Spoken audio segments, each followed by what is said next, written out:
Good evening. Good evening sir. देखिए आज आप लोग का जो टॉपिक है मैथमेटिक्स का, और हम लोग पढ़ेंगे एबी। यह जो एबी आपका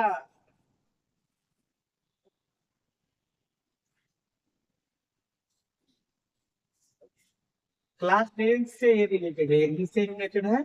10। आप जो है कोई भी बोर्ड से है, BSc या CBSE, ये दोनों के लिए मस्त होता है। तो हम लोग इसमें जो है एक एक स्टेप वो समझेंगे, पढ़ेंगे इसमें क्या है। तो सबसे पहले हम लोग जो इसमें डिस्कस कर लेते हैं ग्राफ। देखिए यहाँ पर आपको जो है एक ग्राफ दिखाई पड़ेगा।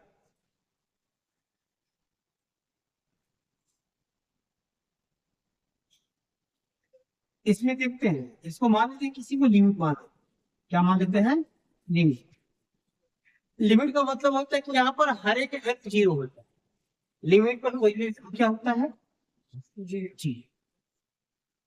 अब हम लोगों के पास दो ऑप्शन है, एक अपर और दूसरा लोअर। जब अपर केस में अगर हम फॉरवर्ड करते हैं तो यहाँ पर सिंबल रहता है प्लस। क्या रहता है सिंबल? प्लस। और अगर इसका जो है ऑटोमेटिक को चेंज करते हैं और इसके लोअर केस में आते हैं, इसका सिंबल क्या रहेगा? माइनस। तो अपर केस के लिए आपका जो है पॉजिटिव रहेगा और लोअर केस के लिए नेगेटिव। अब देखिए इसमें जो एक मेजर इंपॉर्टेंट टॉपिक है जो समझने वाला है, वह है आपका कॉमन डिफरेंस। कॉमन डिफरेंस क्या है इसके बारे में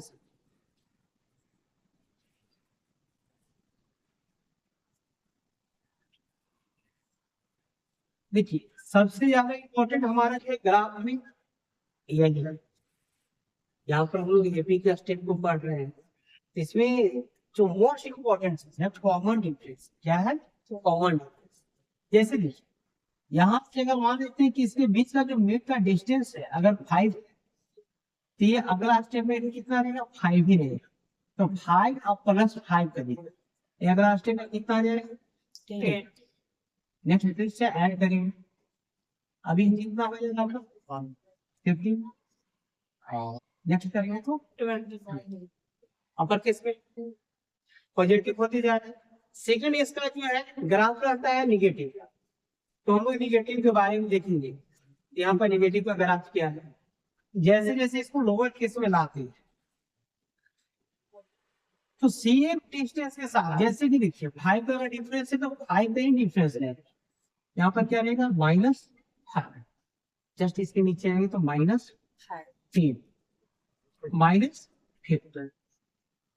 तो इसमें से हम लोग देखते हैं कि जो डिफरेंस आता रहेगा वो आपका बिल्कुल कॉमन होगा, और इसी को हम लोग बोलते हैं कॉमन डिफरेंस। आप जो आर्गुमेटिव प्रोग्रेशन को जस्ट लाइक अ स्टेयर, सीढ़ी जैसा बिहेव कर सकते हैं। आप अगर सीढ़ी चढ़ते हैं तो सभी का जो उसका स्टेप का डिफरेंस रहता है वो बिल्कुल क्या रहता है? सेम रहता है। ना एक पॉइंट एक्सेस रहेगा, ना एक पॉइंट जो है आपका बिलो रहेगा, थोड़ा भी कम या ज्यादा नहीं रहेगा। तो यह आपका ग्राफ है।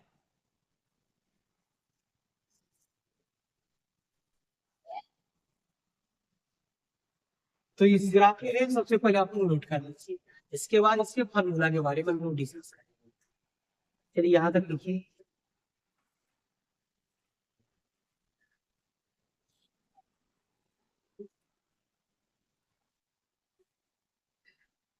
नेक्स्ट आप हम लोग यहाँ पर देखेंगे तो देखिए एपी की जो है कुछ इंपॉर्टेंट टर्म।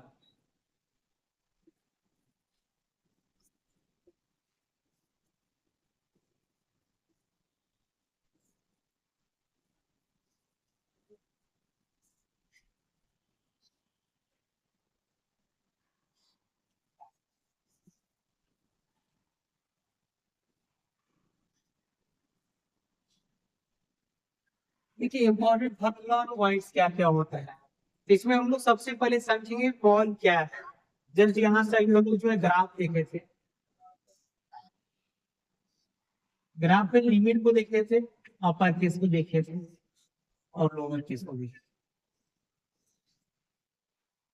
यहाँ से देखिए नेगेटिव में था और ये वाला जो था पार्ट पॉजिटिव।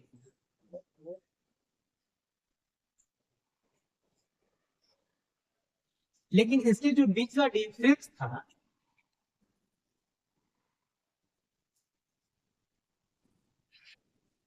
यह जो इक्वल था, क्या था, कहीं भी देखे तो इक्वल था। इक्वल मीन्स हमेशा बराबर है। जो बीच का डिफरेंस रहेगा वो ऑलवेज क्या इक्वल रहेगा, उसमें जो कोई भी इंक्रीमेंट या डिक्रीमेंट नहीं होगा। तो इससे रिलेटेड बहुत सारा टर्म है। आप देखिए इसमें हमारा जो है नोट पॉइंट में क्या क्या है।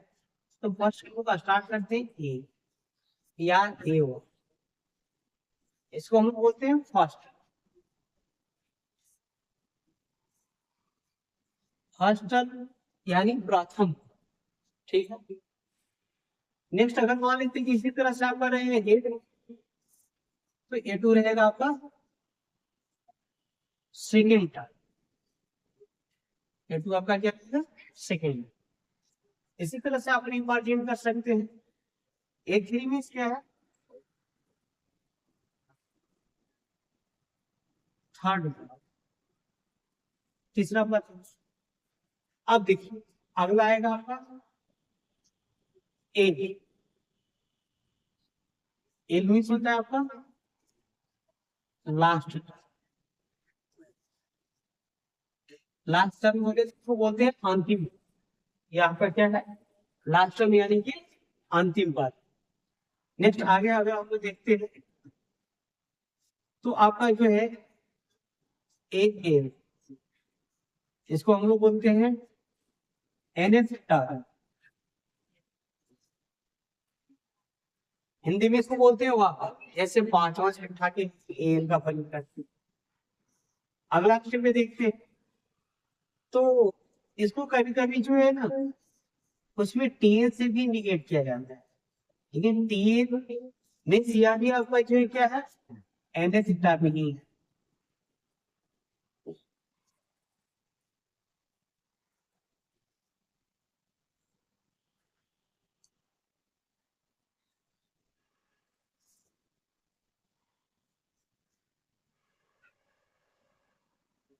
चलिए तो यहाँ तक समझ लिए। आपका जो है ए या ए वन से क्या होगा, फर्स्ट टर्म। क्योंकि फर्स्ट टर्म को लिखने के लिए वन इतना इंपॉर्टेंट नहीं। सेकंड है आपका ए टू, ए थ्री, फिर आपका लास्ट टर्म एन क्या है, रेस्ट टर्म है या टीए के रेस्ट टर्म है। अब हम नेक्स्ट पेज में देखते हैं, अगले पेज में देखते हैं। तो अगले पेज में जो है इसके लिए और भी जो है बहुत सारे टॉपिक है। तो हम लोग यहाँ से देखते हैं कि इसमें कुछ जो है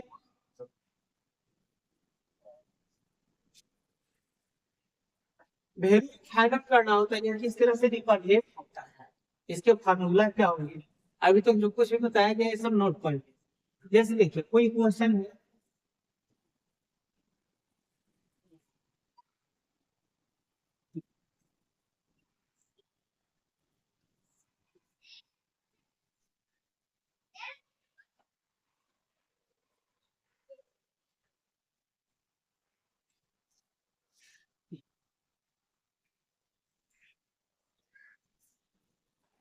तो नेक्स्ट टर्म क्या होगा, यहाँ पर वार है। अब इसको हम रिप्रेजेंट कैसे करेंगे, तो बिल्कुल सिंपल तरीके से रिप्रेजेंट करेंगे।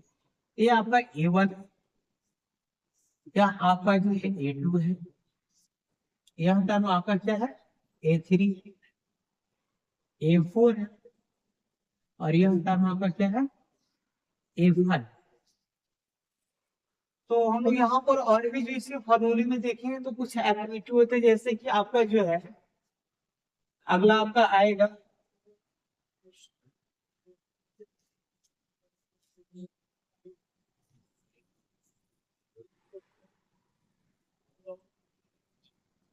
पी, या आपका जो है प्रीवियस टर्म। क्या होगा, प्रीवियस।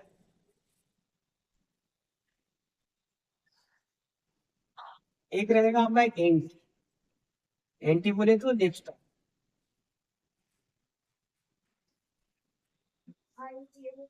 एंटी आपका क्या है, नेक्स्ट टर्म। तो हम लोग जो है ये सारे नोट पॉइंट्स को देख सकते हैं। इसमें जो है एक और जो है यूज किया जाता है ए से। इसका अर्थ होता है आपका जो है सम ऑफ nth के टर्म मीन्स पदों का योग होता है ना, जितने भी सारे दिए गए सीरीज है सबको क्या होता है, एक साथ जोड़ना होता है। अब यहाँ से हम देखते हैं तो बिल्कुल जो फर्स्ट हमारा जो फार्मूला है या आपका नेक्स्ट पेज से स्टार्ट करते हैं।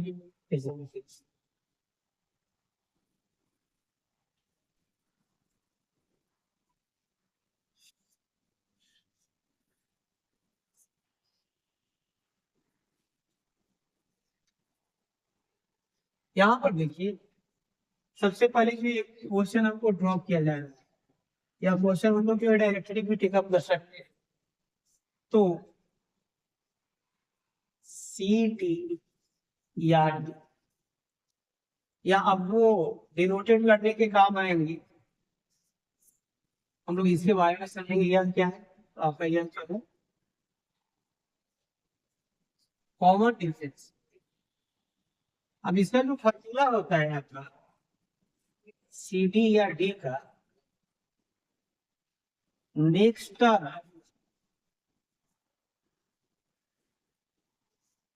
Minus previous term.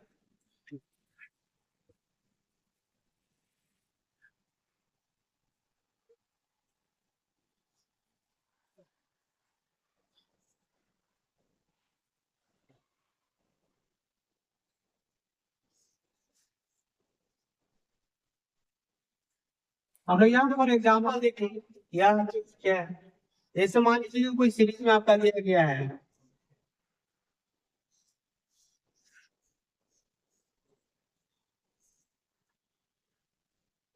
इस तरह से जो ये ब्लैंक रहते हैं, तो सबसे पहले इसको हम लोग जो है एज ए ग्राफ नोटेट करेंगे A1 A2 A, नेक्स्ट और भी जो टर्म आएगा इधर आपका जो A4 A5 A6 इंक्रीज करते जाएगा। तो इसमें से हम लोग देखते हैं कि जो हमारे लिए इम्पोर्टेंट है सीडी के बाद में क्या फॉर्मूला है, next term minus previous term. तो इसको फाइंड आउट करते समय किस तरह से डिनोटेट करेंगे, सबसे पहले इसके बारे में जैसे आपको सी या डी को फाइंड आउट करना है, तो यहाँ पर देखिए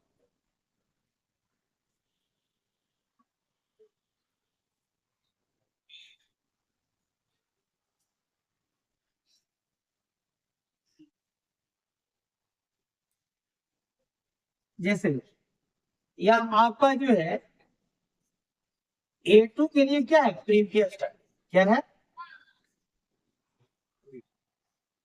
प्रीवियस टर्म है। किसके लिए प्रीवियस टर्म, A2 के लिए। A2 के लिए आपका क्या है, प्रीवियस टर्म, क्योंकि A2 से पीछे है। अगर हम A2 का डिस्कस करें तो A2 भी प्रीवियस टर्म है। किसका प्रीवियस टर्म है, A3 का प्रीवियस टर्म, क्योंकि A3 से क्या है, पीछे। जब हम लोग इसको फाइंड आउट करेंगे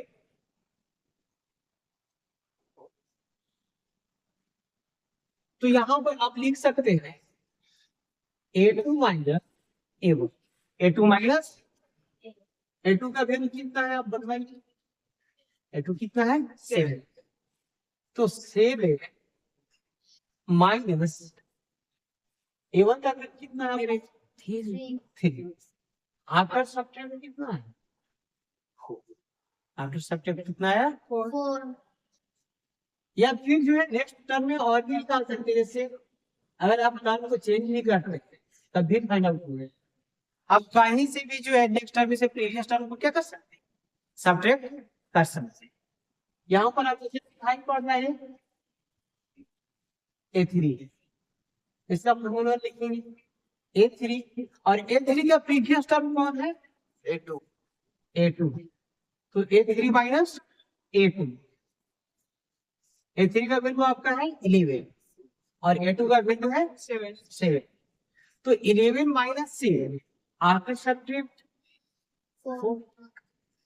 अब यहां से फॉरवर्ड चीज को देखते हैं कि आप सीडी कहीं भी फाइंड आउट करिएगा, कहीं भी फाइंड आउट करिएगा, तो यह जो डिजिट आ रहा है ना सब में सेम रहेगा, यह चेंज नहीं होना चाहिए। अगर कहीं पर चेंज वैल्यू आता है तो वो आपका एपी सीरीज का टर्म नहीं है, और अगर सेम वैल्यू आता है तो वो एपी सीरीज का टर्म। यहाँ तक क्लियर है? यहाँ तक तो कोई प्रॉब्लम नहीं ना है?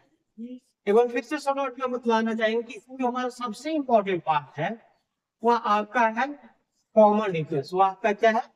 Common difference. तो कॉमन डिफरेंस के लिए सिंपल सा फॉर्मूला है next term minus previous term. जो अगला पद है जिसमें से पिछला पद को क्या करेंगे? माइनस कर। जैसे देखिए A2 के लिए प्रीवियस टर्म कौन है? A1। A3 के लिए प्रीवियस टर्म कौन है? A। या इसका क्या है? प्रीवियस टर्म है। तो हम लोग बिल्कुल सिंपल सा एक फॉर्मूला को नोट कर लेंगे, सी डी या D equal to next term minus previous term. या सी डी या डी क्या है? Common difference. क्या है? Common difference. और यह इसका एग्जांपल है। इस तरह से हम लोग वैल्यू को फाइंड आउट कर सकते हैं। यहाँ तक क्लियर है? चलिए तो आपको हम जो है चैप्टर में समझाते हैं।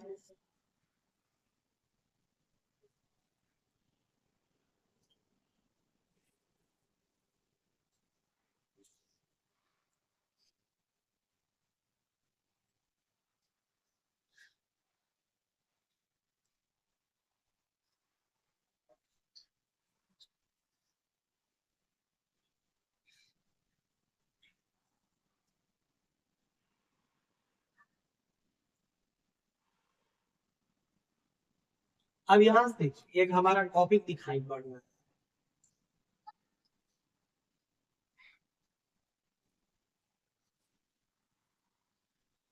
For the flowing APS.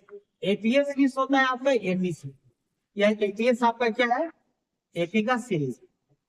तो हम लोग इसके बारे में देखेंगे for the flowing APS. APS series में ऑलरेडी है एकदम कन्फर्म है। तो पहले से जो भी टर्म आपका दिया गया हुआ है एपी सीरीज का। किसका है? AP series. अर्थमेटिक प्रोग्रेशन का है। Right the first term and the common difference. इसमें से आपको दो फाइंड आउट करना है। एक फाइंड आउट क्या करना है? First term. और सेकंड फाइंड आउट क्या करना है? Common difference. हम लोग देखेंगे यहाँ पे एनसीईआरटी का बुक है। तो इसमें से अभी जस्ट आपको बताया गया है कि जो फर्स्ट में रहेगा यह क्या बनेगा? A1 A2 A3 A4 dot dot series. अब यहाँ से देखिए और के लिए हम लोग जो यूज किए थे डिनोट करने के लिए क्या यूज किए थे? A1।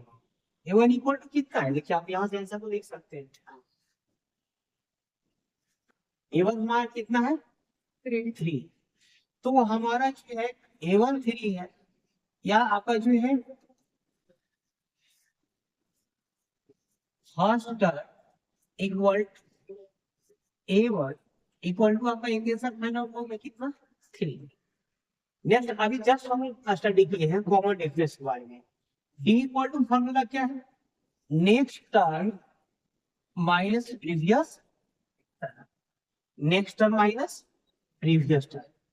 तो हम लोग यहाँ से देख सकते हैं कि नेक्स्ट टर्म में जो हमारा वैल्यू है आप वही को भी आप नेक्स्ट टर्म एज्यूम कर सकते हैं, मान सकते हैं, लेट कर सकते हैं। जैसे देखिए यहाँ पर A2 को मान लेते हैं नेक्स्ट टर्म। तो A2 माइनस क्या बनेगा? A1 बन जाएगा। A2 minus A1। A2 के जस्ट पीछे कौन? A1 है। यह हमारा नेक्स्ट टर्म हो गया और यह आपका क्या हो? प्रीवियस है। जस्ट उसके पीछे हमारा फॉर्मूला ये क्या D equal to next term minus previous term. A2 minus A1। A2 का वैल्यू कितना आपका है? A2 का वैल्यू है आपका 1 और A1 का वैल्यू कितना है आपका? 3। आफ्टर सब्ट्रैक्ट क्या आएगा आपका? -2। तो हम लिख सकते हैं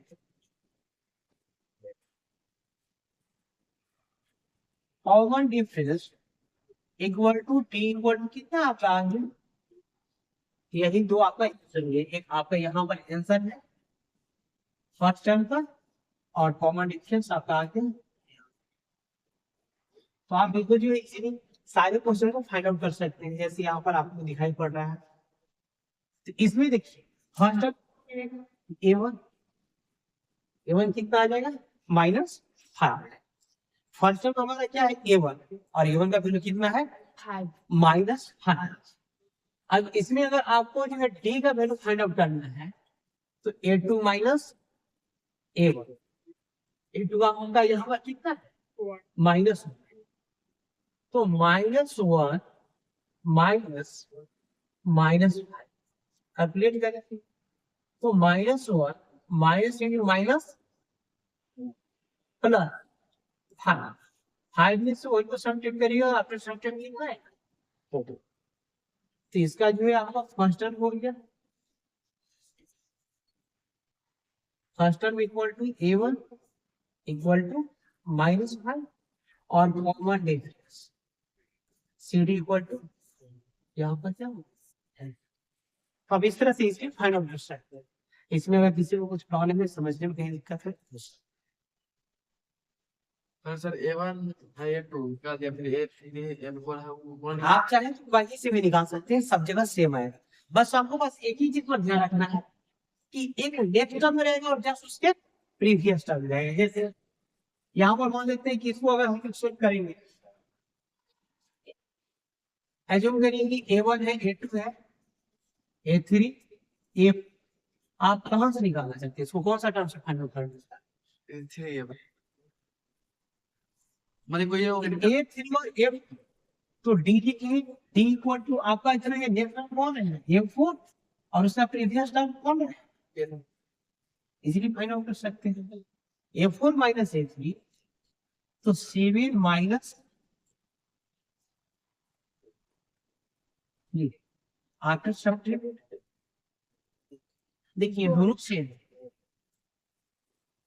ठीक है, दोनों का वैल्यू सेम है, तो आप कोई भी टर्म से फाइंड आउट कर सकते हैं, इसमें कोई प्रॉब्लम नहीं। तो आप लोग का जो है होमवर्क में रहा 2 क्वेश्चन, क्वेश्चन नंबर 3 और क्वेश्चन नंबर इसको सोल्व कर। Thank you. और मैं बताइएगा।